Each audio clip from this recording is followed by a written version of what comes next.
Hmm. And as far as the reason why we're having this massive decrease in numbers, it is essentially that aging population. The old gentlemen that you know that managed to preserve the breed. We're a few generations in. The Japanese breeds start that preservation push started in I would say the 1920s, 1930s. The Japanese breeds are considered to have hit their heyday, their golden age in the 1970s and maybe 80s.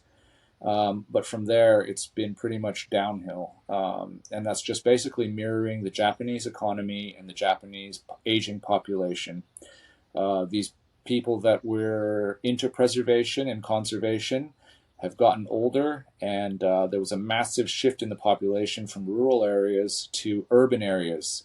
And anyone that's been to Japan can probably attest to the fact that the urban areas in Japan are a concrete jungle made up of a lot of sky rises, a lot of Hmm. small apartments, and it's not really conducive. Japanese rental laws are not very conducive to owning a dog, and Hmm. definitely not a dog over 10 kilos. Really? Wow. It's often portrayed as a really negative thing that the demographic shifts that are going on in Japan. From my perspective, and this is probably, it's only part of the picture, but we've got decent game populations here in the States, but the biggest thing that's happening is habitat loss. And I guess with a majority of your population increasingly urbanizing, as well as the population going down, to some degree, it's an opportunity in that you've got abundant game and predictably you can say this land can remain natural land because we're not going to have to build more and more houses. So maybe it can be framed as a positive. I don't know. Yeah, well, like probably everything in life, if you look at it, it's a coin. There's two sides Mm, of that coin. So the positive is definitely what you've just stated: is that we're not a bunch of hunters that are competing for the same tag for this limited area for limited mm, and this limited space or this limited amount of public land that we can hunt on. We actually have an abundance of game. They want us to hunt more, and the Japanese laws are set up very different still at the moment. So we have definitely there is that side of the coin where yeah, we have large spaces to hunt, and because of that aging population, that is a lot of them were the rural areas. There was a lot of farming. So once you quit farming, you've got this farmland that's actually reverting to wild areas. It's going back to its natural state, which provides more food for these wild animals, and that's also another a large part of the booming population, especially of deer and boar and bears as well. We're having a large resurgence in bear numbers as well. It's the aging population, less hunters, plus more habitat for them. mm. I mean, I know it probably is more complicated on the ground, but it seems like an ideal situation as a hunter. As long as you can keep getting people into it, maybe my utopian vision is unrealistic, but a world in which the population is stabilized or going down a bit. So, because you guys have quite a high population density, I think, compared to other places, although it sounds like that might be skewed by, a lot of people in a few cities. I don't know. But it may be an opportunity.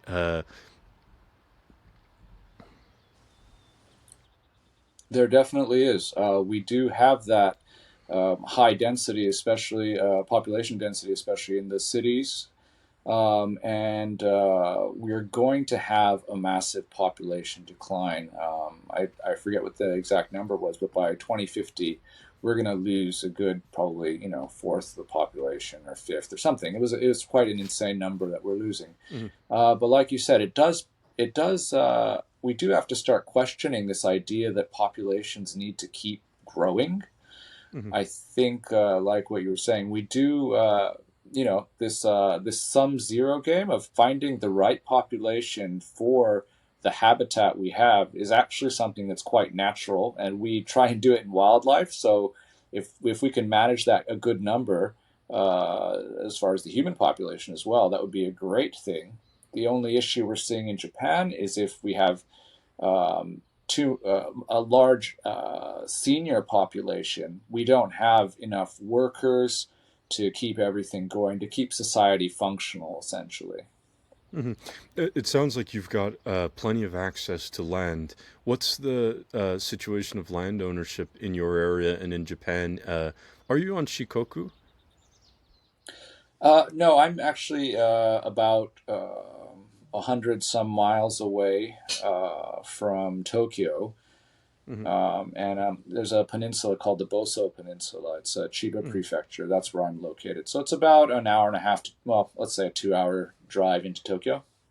Okay, okay, gotcha. Just because you're breeding the Shikoku dogs, is Correct. that okay? Yes. Got confused. And so, what's the situation for land there? It sounds like so you're fairly close to Tokyo, but you've got plenty of land.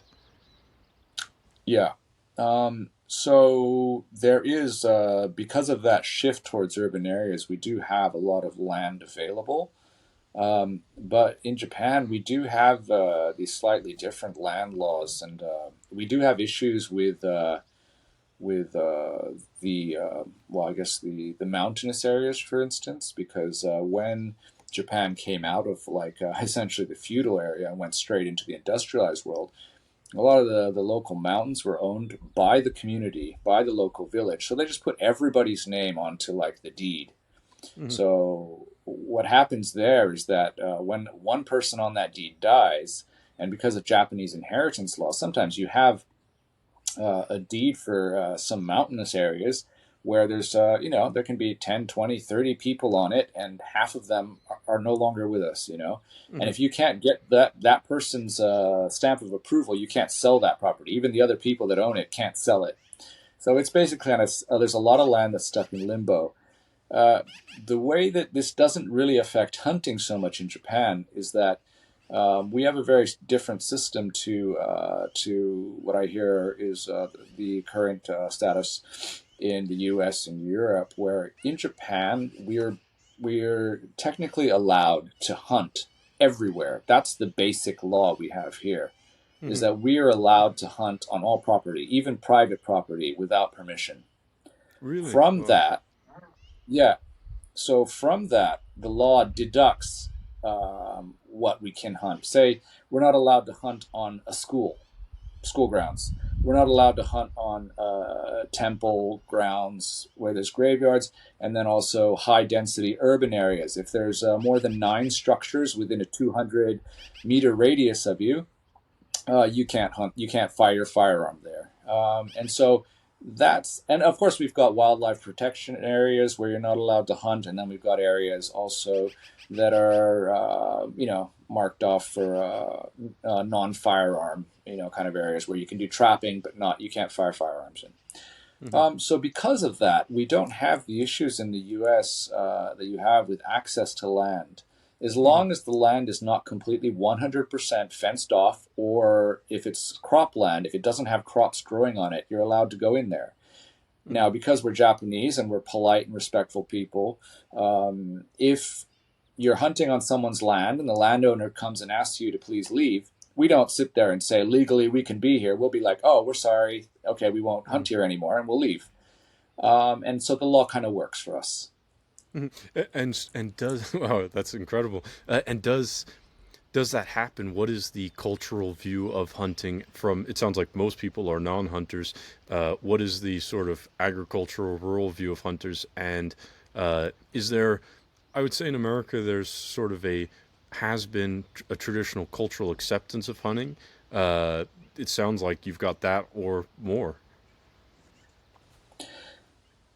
Yeah, so hunting here in Japan, I guess if we're looking at the bigger picture and like historically and culturally, um, most Japanese are not very connected to that kind of a culture anymore. And definitely not the people in the cities. But out here where we are, like the rural areas, especially the farmers, they feel the brunt of increased, deer numbers, boar numbers, and things like this. So the local community is actually very, very supportive of hunting. Mm. Um, so there, as long as you're kind of a respectful hunter and you're not coming in and causing problems, they're more than happy. They'll come out and give you vegetables and say, "Thank you. Please go shoot some more boar for me," Mm-hmm. because they know that that's what's going on, and that you're actually giving them a hand and helping them.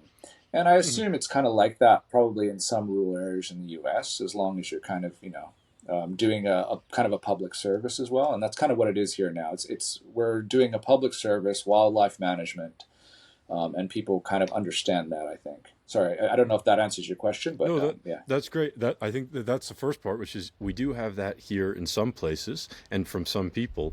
The other side of it is many people who are increasingly alienated from nature and from hunting, and I think don't understand hunting as uh, a tool in the toolkit for wildlife management. Uh, are you getting cultural pushback from the cities, from sort of anti-hunting groups? Yeah, so I would say that yes, we are. Especially there is a small but very vocal animal rights movement here in Japan as well, and they do definitely stir up issues as far as hunting goes, especially um, for instance with bear management. They can really be vocal about that, and they complain to local governments and things like that.